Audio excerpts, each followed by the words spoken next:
जय श्री राम। फिरत नारी नर अति पछताहि, दे अहि दोष देहि मन माहि। सहित विषाद परस पर कहीं, विधि करतब उलटे सब अहीं।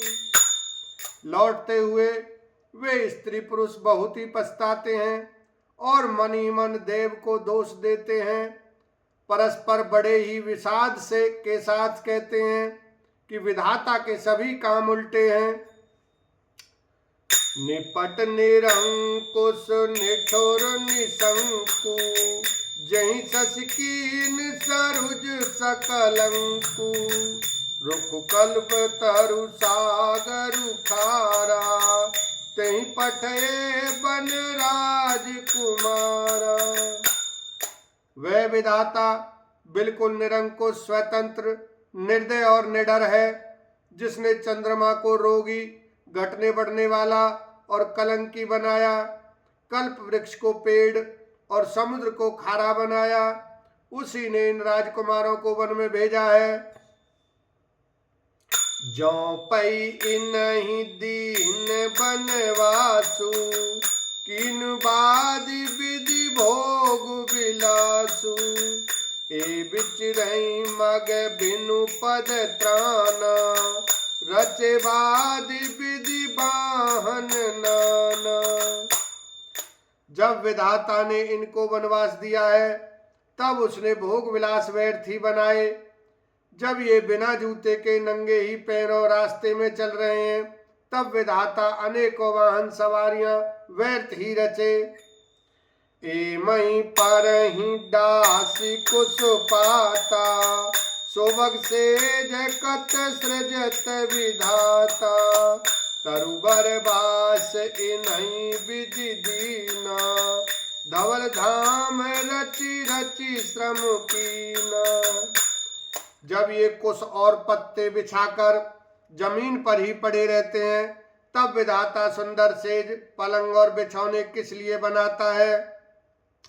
विधाता ने जब इनको बड़े बड़े पेड़ों के नीचे का निवास दिया, तब उज्जवल महलों को बना बनाकर उसने व्यर्थ ही परिश्रम किया। जोए मुनिपट धर जटिल, सुंदर सुत सुकुमार। विविध भांति भूषण बसन, बाज किए करतार। लखन सिया राम जय जय राम। जो ये सुंदर और अत्यंत सुकुमार होकर मुनियों के वल्कल वस्त्र पहने और जटा धारण करते हैं, तो फिर करतार विधाता ने भांति भांति के गहने और कपड़े वृथा ही बनाए। जो एक कंद मूल फल खाई, बादी सोधा दिया सन जग माही। एक कहीं ए सहज सुहाए, आप प्रगट भय विधि न बनाए। जो ये कंद मूल फल खाते हैं, तो जगत में अमृत आदि भोजन व्यर्थी हैं।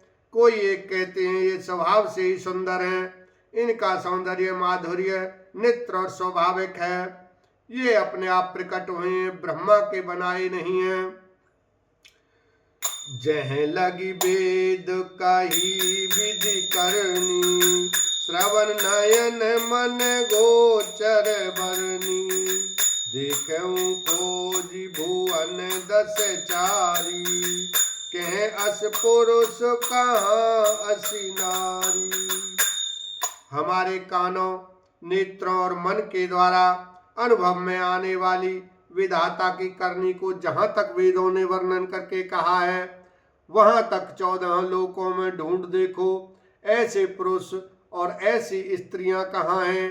कहीं भी नहीं है। इसी से सिद्ध है कि ये विधाता के 14 लोकों से अलग हैं और अपनी महिमा से ही आप निर्मित हुए हैं। इन्हीं देख विद मनु अनुरागा, पट तर जोग बनावई लागा। किन बहुत श्रम एक न आए, तेहि ऋषा बन आनि दोरा। यह देखकर विधाता का मन अनुरक्त मुग्ध हो गया। तब वह भी इन्हीं की उपमा के योग्य दूसरे स्त्री पुरुष बनाने लगा। उसने बहुत परिश्रम किया, परंतु कोई उसकी अटकल में ही नहीं आए, पूरे नहीं उतरे। इसी ईर्ष्या के मारे उसने इनको जंगल में लाकर छिपा दिया है। एक कहीं हम बहुत न जानही, आपहु परम धान्य करी मानही। ते पुण्य पुण्य पुंज हम लेखे, जे देखई देखई जिन देखे। कोई एक कहते हैं हम बहुत नहीं जानते, हाँ अपने को परम धन्य अवश्य मानते हैं जो इनके दर्शन कर रहे हैं, और हमारी समझ में वे भी बड़े पुण्यवान हैं जिन्होंने इनको देखा है, जो देख रहे हैं और जो देखेंगे।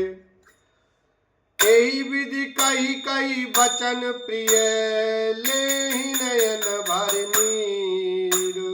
किमि चली हई मारगो अगम, सुति सुकुमार शरीर। लखन सिया राम जय जय राम।